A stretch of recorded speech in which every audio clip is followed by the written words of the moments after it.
meus queridos amigos, estivemos agora na Praça Francisco Sá Carneiro, justamente num momento simbólico de homenagem ao Dr. Francisco Sá Carneiro.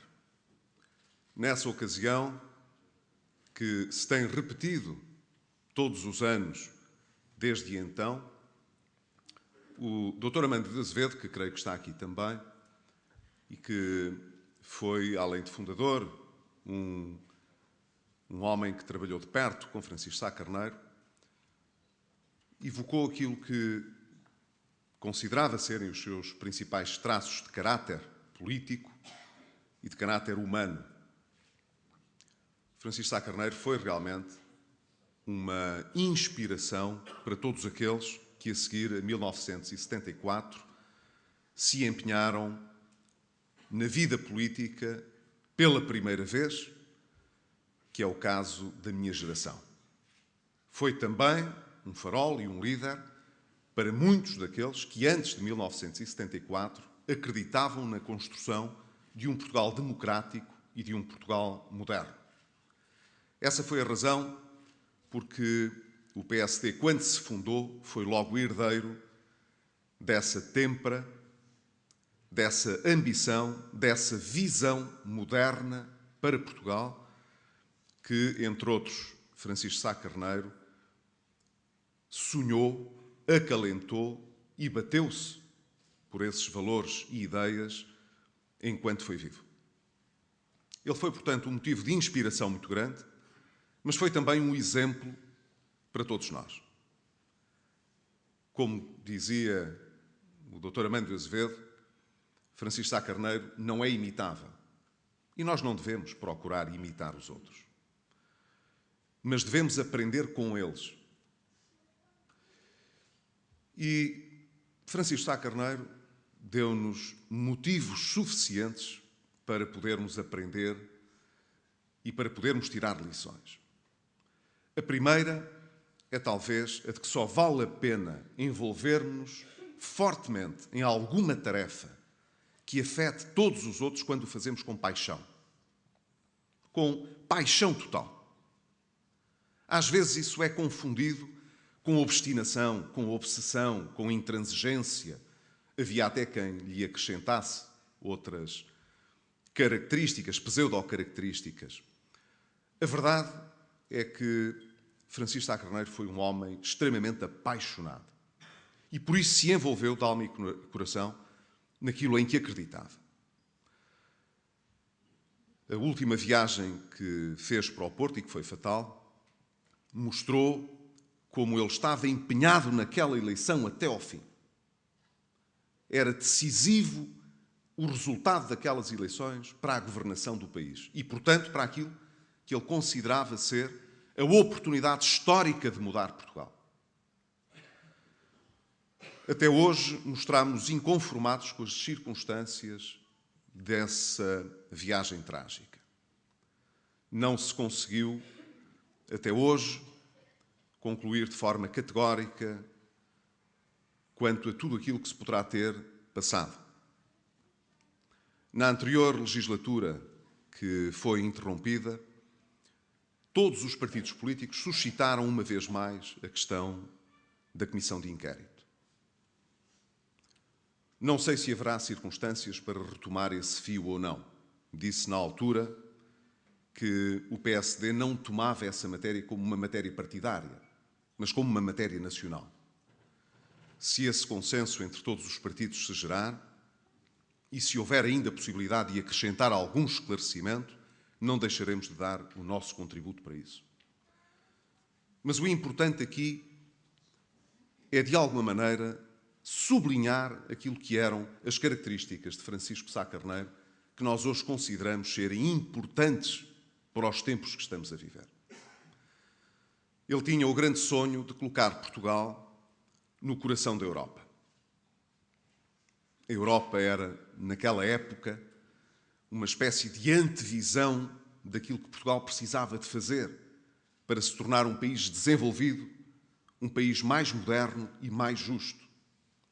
Passaram-se 31 anos e hoje estamos a discutir no seio da Europa qual é o caminho que a Europa tem de fazer para poder representar de forma mais duradoura esse ideal para todos os cidadãos.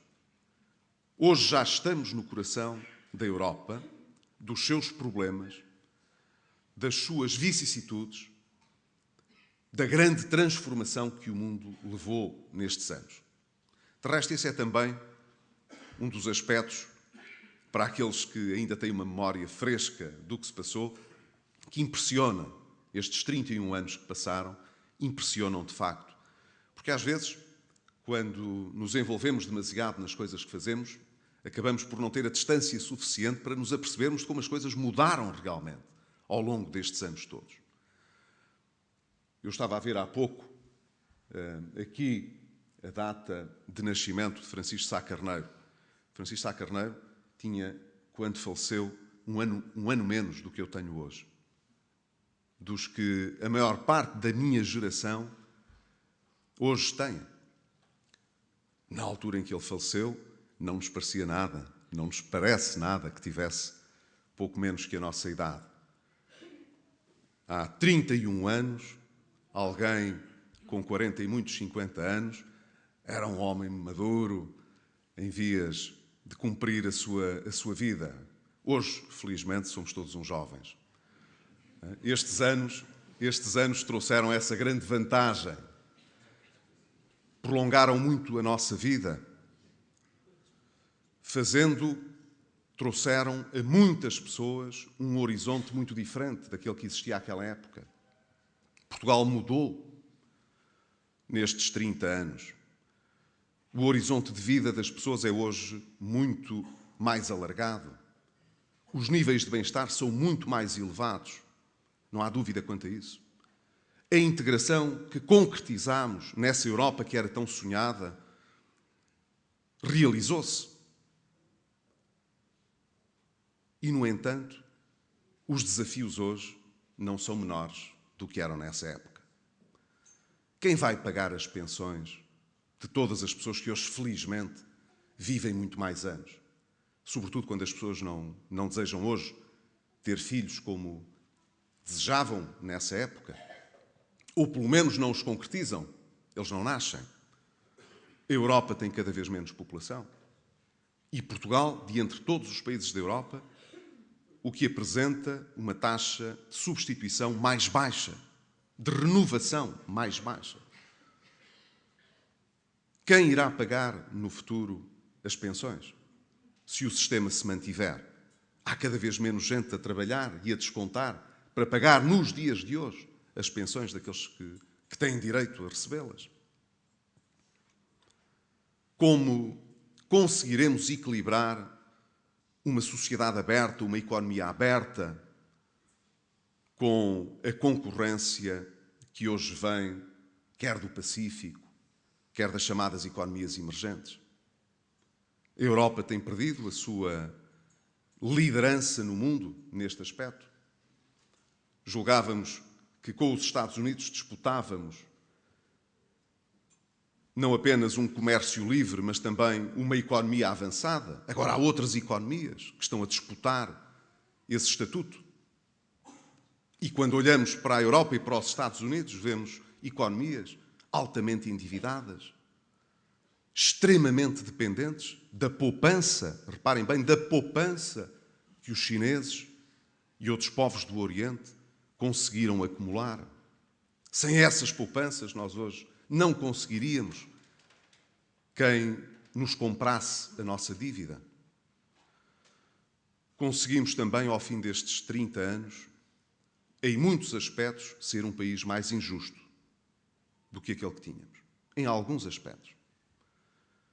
Portugal hoje concentra muito mais riqueza do que então na mão de muito menos gente. E há muito mais pessoas em Portugal que não partilha desse rendimento e dessa riqueza. O país hoje tem mais para distribuir, tem mais riqueza produzida do que há 30 anos, incomparavelmente mais, mas também tem mais gente distante de poder beneficiar dessa distribuição do rendimento. Portanto, se há 30 anos estávamos com Francisco Sá Carneiro, empenhados em ter uma democracia política, económica e social, quer dizer, uma repartição mais justa da riqueza, um horizonte de vida mais largo para todos, em igualdade de circunstâncias, a possibilidade de ter uma participação na política verdadeira e reconhecida independentemente das convicções de cada um, em que cada um fosse chamado a participar. Ao fim destes 30 anos, estes mesmos objetivos transmudaram-se, mas não deixaram de ser menos desafiantes do que eram então. E exigirão uma abordagem de princípio idêntica. Em primeiro lugar, olhar para o problema do país e não o confundir com os objetivos partidários. Colocar Portugal em primeiro lugar. Segundo, olhar para os portugueses, para cada um deles, e não distinguir entre a sua militância, ou o seu credo, ou o seu modo de vida. Tomá-los como pessoas que merecem ter uma vida condigna, ser respeitadas e falar-lhes, portanto, com verdade. Em terceiro lugar, nunca desistir de lutar por uma situação de maior progresso e de maior justiça. Enfrentando as resistências, as pressões, as conjuras, ter sempre presente de que o nosso futuro se vai construindo a cada dia que passa. E que isso está nas nossas mãos. Não está nas de mais ninguém. De certa maneira, é aquilo que hoje estamos a fazer, a procurar fazer em Portugal. Nós, ao longo destes anos, julgámos que uma parte significativa deste progresso que se registou era efetivo. Viemos a saber que não era. Era precário. Era um meio progresso. Grande parte dos recursos que utilizámos, afinal, não tínhamos condições para os usar duradouramente. Não foi só o Estado, ao longo destes anos, que viveu nessa ilusão, de gastar muito além daquilo que era a sua capacidade de produzir. Há uma sociedade privada que também se endividou muito, nas empresas e nas famílias. Quando os bancos devem tanto dinheiro ao exterior, não foi só porque emprestaram ao Estado, foi também porque emprestaram às empresas e às pessoas. E hoje em dia, o resultado da aplicação desse dinheiro não gerou o emprego e a riqueza que se esperava. Quer dizer, vivemos uma riqueza ilusória. E era bom que todos aqueles que, ao longo destes anos, contribuíram, por omissão ou por ação, para que essa dívida fosse criada, para que essa ilusão fosse criada, hoje tivesse a humildade de reconhecer que a culpa do que se está a passar em Portugal não é nem do Sr. Sarkozy, nem da Sra. Merkel, nem da Europa, foi de todos quantos prosseguiram um modelo de desenvolvimento para Portugal que não era realista, nem ajustado, nem justo.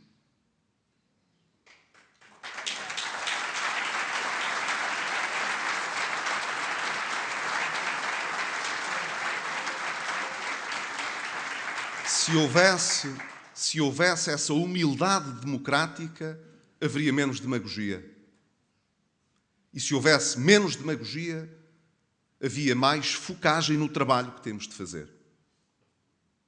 A dívida que se acumulou ao longo destes anos não vai custar apenas muito esforço a todos os portugueses de hoje e aos portugueses do futuro a pagar, como tem um encargo todos os anos extremamente pesado para pagar, que são juros. Todos sabem, uma coisa é a dívida, outra coisa é os juros que pagamos por ela. A dívida tem de se pagar sempre. Quer dizer, há quem pense que não. Há quem pense que as dívidas não são para pagar. Mas as pessoas que são honradas e que, apesar do azar que possam ter tido, dos problemas que possam ter conhecido. Querem ser gente de confiança e de palavra, essas pessoas querem pagar as suas dívidas. Vergonha não é ter dívidas quando alguma coisa corre mal. É não ter a hombridade de reconhecer que o seu pagamento tem prioridade sobre muitas outras coisas. Quando devemos emprestado, não devemos descansar enquanto não pagamos as nossas dívidas. Devemos fazê-lo.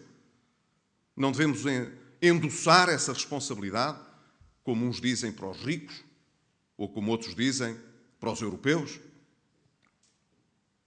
Nós vamos pagar as nossas dívidas, mesmo que não tenha sido este governo a fazê-las. Quando digo nós, estou a falar do país, de Portugal. Nós vamos pagar as nossas dívidas.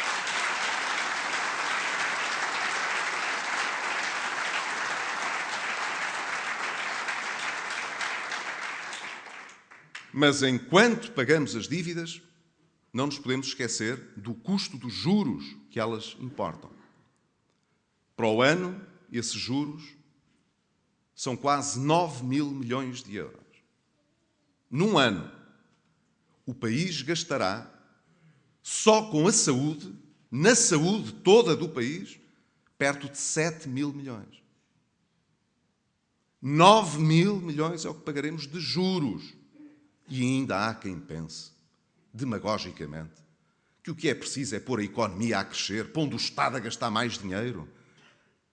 Então nós já vamos pagar mais dinheiro em juros das dívidas que acumulámos ao longo destes anos todos do que aquilo de que dispomos para a saúde inteira no país, e ainda querem que o Estado contraia mais dívidas? Ou que vá buscar mais impostos aos portugueses? Isso não é aceitável. Bastava que tivéssemos metade dos encargos com a dívida, que é como quem diz, que tivéssemos metade da dívida que temos hoje. E reparem bem o que nós não faríamos com 4,5 mil milhões de euros hoje. Como Portugal podia ser muito mais justo hoje se nós dispuséssemos de tal quantia para poder ajudar os mais necessitados, ajudar de uma forma ainda mais intensa aqueles que não têm dinheiro para estudar, proporcionar efetiva igualdade de oportunidades àqueles que desejam aprender, àqueles que desejam fazer um negócio que trará rendimento para o país, mas que apenas o não podem fazer porque têm uma boa ideia, mas não têm o dinheiro suficiente para o concretizar. Ou aqueles que hoje olham para as exportações e gostariam de poder exportar mais, mas não têm forma de poder ter um seguro de crédito que, de alguma forma, minimize o risco dessas operações. Como Portugal podia ser hoje um país muito mais justo, com muito mais oportunidades, com impostos menos pesados, se não tivéssemos de pagar tantos juros, se não tivéssemos contraído tanta dívida. Por isso, tenho insistido, como Primeiro-Ministro, que não podemos, na Europa, defender uma receita diferente da que temos em Portugal. Quando há um problema de confiança nos mercados sobre se vamos ou não pagar as nossas dívidas e se vamos ou não controlar a maneira como criamos novas dívidas, se esse problema de confiança existe, então o que nós temos de responder não é gastem mais dinheiro, arranjem mais dívida, é controlemos as nossas despesas. Sejamos realistas. Comecemos a olhar para o tecido produtivo em Portugal e na Europa e façamos as reformas que são necessárias para que a riqueza que possamos vir a criar seja uma riqueza efetiva e não uma riqueza ilusória. Isso significa que nós precisamos de ter disciplina orçamental e reformas estruturais na nossa economia. E é isso que nós estamos a fazer em Portugal. Sem querer dar lições aos outros, mas mostrando que é esse o caminho que temos de percorrer. Nós tomamos posse em 21 de junho deste ano. Há 5 meses, portanto. Os secretários de Estado tomaram posse uma semana depois. Pode-se dizer, portanto, que começámos a trabalhar em julho. Já tivemos, por 2 ocasiões, de fazer contas e de ver as políticas concretizadas no âmbito do memorando de entendimento com a chamada Troika. Das duas vezes, o caminho que temos vindo a seguir foi elogiado pela União Europeia e por o Fundo Monetário Internacional. Das duas vezes, foi dito que Portugal está no caminho certo e de que está a empreender, até de uma forma voluntariosa, as medidas estruturais que estavam previstas nesse memorando. Como sabem, o nosso objetivo é que, enquanto tivermos esta assistência financeira, possamos ter alguma estabilidade financeira e alguma paz para poder fazer estas reformas estruturais. Muitas já começaram a avançar. Da educação à justiça, da saúde à segurança social. Mas há muitas que ainda têm de ser concretizadas. Dou apenas um exemplo ao nível da lei laboral. Nós temos, de uma vez por todas, de olhar para a sociedade portuguesa e acabar com certos mitos. O maior mito que se tem vivido é de que não se pode mexer na legislação laboral para não poder afetar os direitos dos trabalhadores.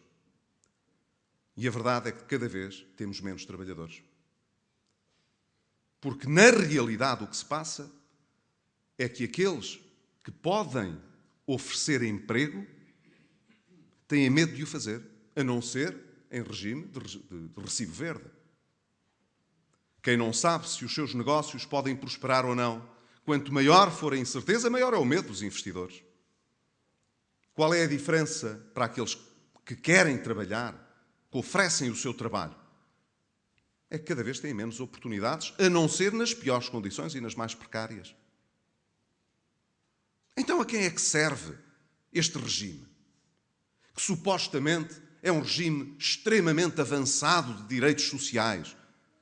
Que regime avançado é este que só gera desemprego? Ou precariedade?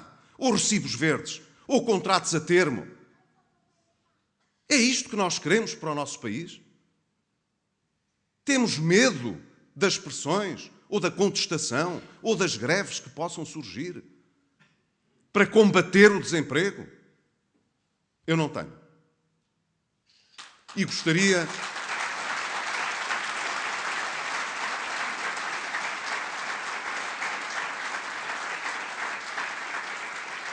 gostaria muito que o país também não se deixasse impressionar por esses elementos extraordinários que prometem sempre um mundo melhor, mas que nunca dizem como é que se chega lá. Que nunca gostam das reformas que se fazem, mas que nunca têm uma alternativa para apresentar. O país precisa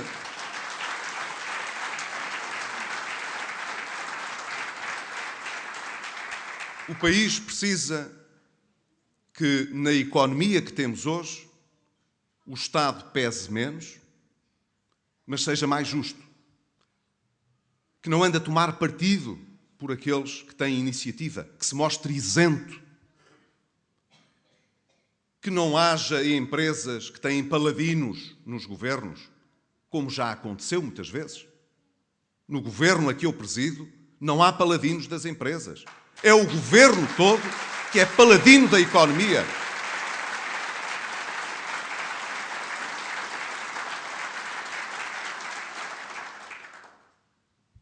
Nós queremos criar emprego para os mais jovens, porque não os queremos condenar à falta de esperança que hoje reina e, portanto, em seu nome, travaremos todas as batalhas que forem necessárias para, nos limites da Constituição, alterar as leis laborais.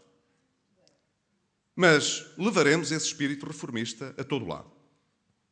Ainda ontem, o ministro Miguel Relvas foi alvo de uma contestação organizada porque o governo, com grande coragem, julgo eu, disse que ia fazer uma reforma na área administrativa. Temos de a fazer. Não vale a pena estar a pedir mais tempo para, à boa maneira antiga, ir empurrando com a barriga de tal maneira que depois não se consiga fazer nada. Nós temos de fazer essa reforma. Se temos órgãos a mais, temos de ver quais são aqueles que devem acabar. Nós não estamos a olhar para aqueles que são hoje presidentes de junta. Isto não é uma questão pessoal. Isto é uma questão do país. Se precisamos de nos organizar melhor, vamos fazê-lo. E aqueles que hoje são presidentes de junta têm a obrigação de dar esse exemplo, de se empenharem nessa discussão e de nos ajudarem a dizer qual é o caminho mais justo, mais correto e mais adequado para termos menos órgãos de freguesia e prestarmos uma atenção e um serviço melhor àqueles que precisam desses órgãos de freguesia e desse trabalho que pode ser desenvolvido com maior proximidade. Mas vamos ter de a fazer. Não vamos adiar esta reforma. Temos de a fazer mesmo. Não é um problema pessoal. É um problema do país.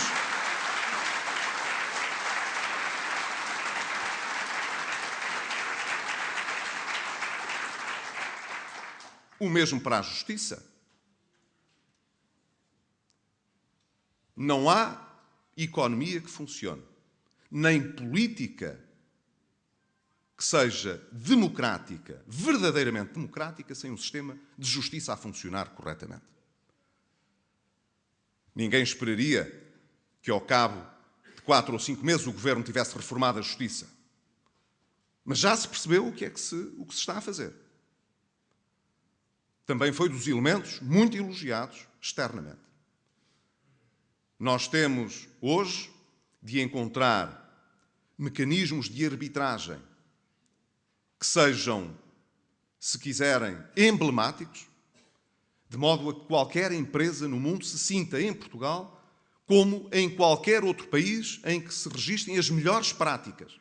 É assim que podemos atrair os melhores também para Portugal. E que podemos conferir às empresas portuguesas a possibilidade de serem tão boas como as outras. Bons mecanismos de arbitragem. Bons mecanismos que possam permitir uma melhor recuperação das empresas em dificuldade e que estejam, nesta altura, com o espectro da insolvência. Se pudermos proteger aquele emprego de empresas que podem ser viáveis, vamos ver como é que conseguimos que os seus credores se organizem melhor e possam recuperar esses créditos sem pôr em causa a capacidade dessas empresas gerarem rendimento. Isto está a ser feito na Justiça. Mas também temos de reformar o Código do Processo Civil. Nós não podemos ter processos que se arrastam nos tribunais, os anos que se arrastam agora. Não podemos deixar os portugueses na iminência de ou terem rendimentos suficientes para terem bons advogados e, com isso, realmente, irem resolvendo com o tempo aquilo que a Justiça não resolve e depois ter outros que não têm outra forma nenhuma senão andar depressa em direção a um resultado para o qual não conseguiram ter defesa. Nós temos de fazer esta grande reforma na Justiça. E o Governo está empenhado nela. Por mais que existam elementos dentro da sociedade portuguesa que se queiram opor a esta ideia ou que queiram reclamar privilégios que nós não daremos em Portugal.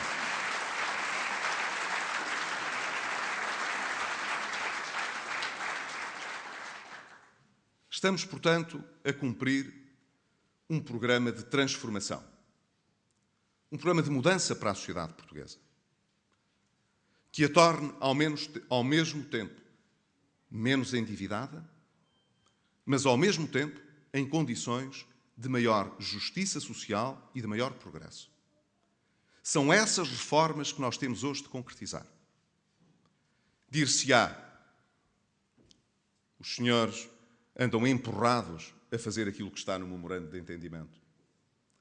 Agora, são mais troquistas do que a Troika e ainda acrescentam mais coisas ao que não estava lá. Porque não fazem só os serviços mínimos.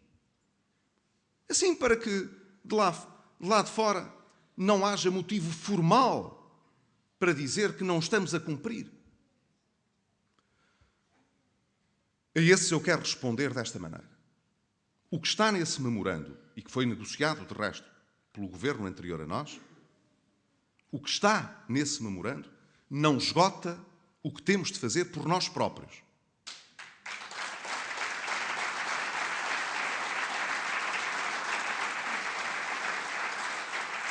Mas a ambição que temos e que não está nesse memorando, bem como aquilo que lá está, nós temos de fazer, não é empurrados, à força. É convencidos de que esse é um programa de transformação estrutural da sociedade portuguesa que nós teríamos de fazer em qualquer circunstância, com troika ou sem troika. Este é o caminho que nós precisamos de fazer para Portugal. E, portanto, vamos fazê-lo. E vamos fazê-lo com todos os portugueses que não baixam os braços. E que não se resignam nem à pobreza, nem à dívida, nem à desconfiança. As pessoas que encontro, já não direi no meu dia-a-dia, porque o meu dia-a-dia nem sempre me permite estar tão próximo das pessoas quanto eu desejaria. Mas mantenho o contacto com as pessoas. Não me envolvi numa campânula que me isola do mundo. E continuo a fazer a minha vida, tanto quanto posso, e a ir ao supermercado, e a ir ao café, e a poder falar com as pessoas que falam comigo e que vêm ter comigo. Não me escondi de ninguém em Portugal. E as pessoas que vêm ter comigo, algumas com angústia, com preocupação, perguntam-me, normalmente, o senhor acredita que o que está a fazer é importante para nos tirar da situação em que estamos? Acredita que é a melhor solução? Então tem o meu apoio.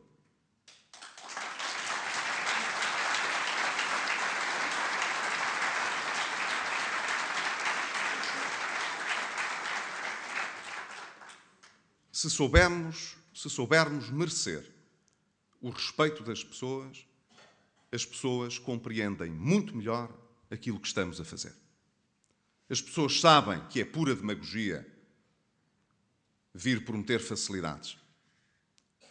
As pessoas sabem que o que fizemos neste último Orçamento de Estado era indispensável para Portugal. E por mais que os analistas digam como mexeram na proposta inicial, mostraram que afinal havia folga, as pessoas sabem que não havia folga nenhuma. E que por isso, o que de um lado procurámos amenizar, do outro lado tivemos de agravar. Não escondemos as duas coisas. Não temos essa queda para mágicos que tantos outros do espaço público apreciam e incentivam.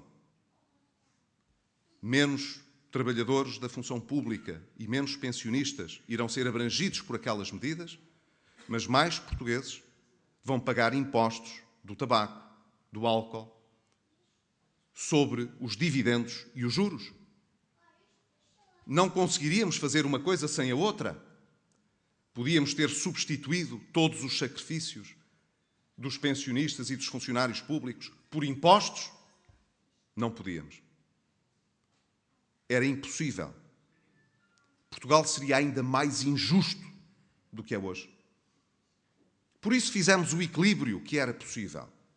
Mas as pessoas sabem que dentro desse equilíbrio o que nós queremos fazer é tirar o país desta situação, deitar as sementes à terra para que a nossa economia seja de facto mais competitiva, para que os empregadores tenham menos medo de fazer contratos, para que as pessoas tenham mais oportunidade de emprego, para que o país possa atrair mais investimento e, sobretudo, para que haja uma distribuição da riqueza mais equitativa. Esse é o grande trabalho que estamos a preparar. Não vamos conseguir fazer num dia. Também não vamos desesperar. Estaremos cá com o empenho que nos é já reconhecido pelo tempo que os portugueses assim decidirem.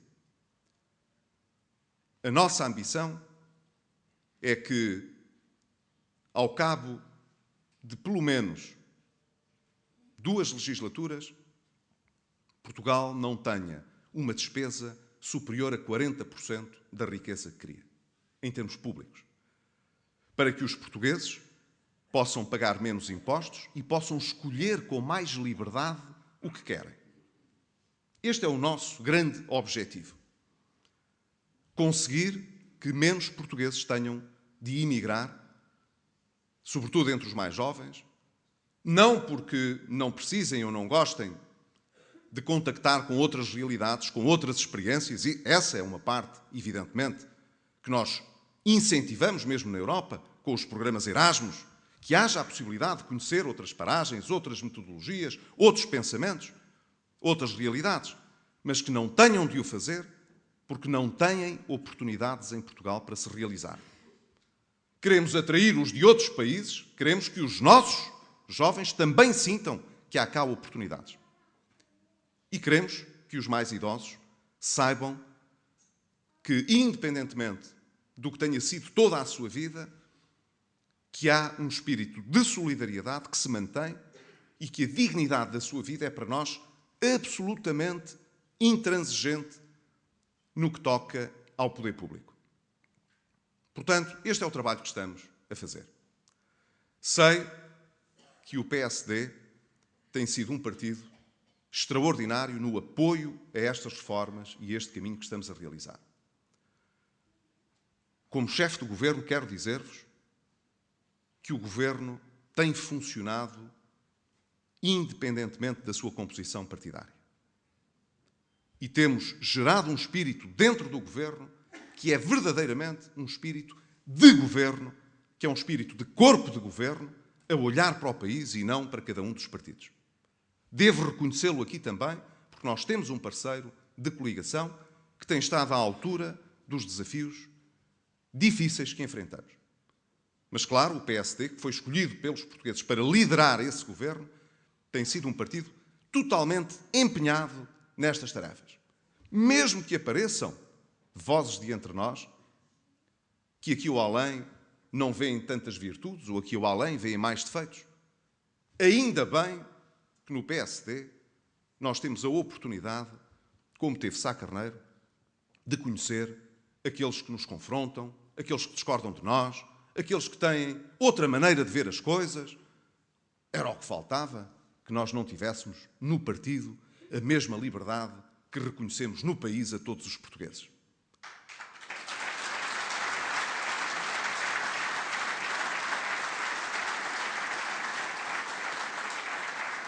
Mas, apesar dessas diferenças, o PSD foi sempre um partido forte quando teve de tomar decisões difíceis. Sempre que sabemos qual é o caminho a seguir, o PSD tem-se unido na sua história em torno dos objetivos de liderança que têm no topo a preocupação de servir Portugal. E é isso que se tem passado também. Por isso eu penso que temos sabido honrar a memória do nosso fundador, Francisco Sá Carneiro.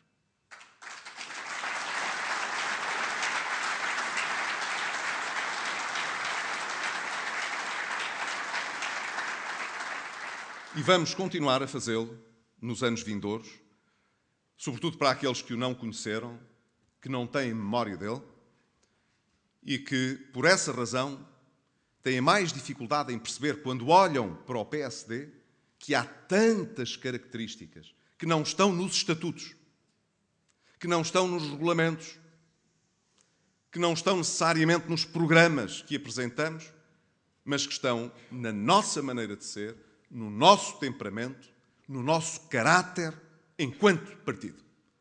Um partido que não se acomoda, que quer reformar Portugal, que quer pensar nos portugueses como pessoas, cada um deles como uma pessoa cuja dignidade tem de ter em cada militante, em cada dirigente, em cada governante, um bastião de defesa. É para os portugueses que governamos, foram os portugueses que nos trouxeram a este partido e, como partido, é a pensar nos portugueses que lutaremos e continuaremos a lutar em Portugal por mais liberdade, por mais justiça, por mais democracia.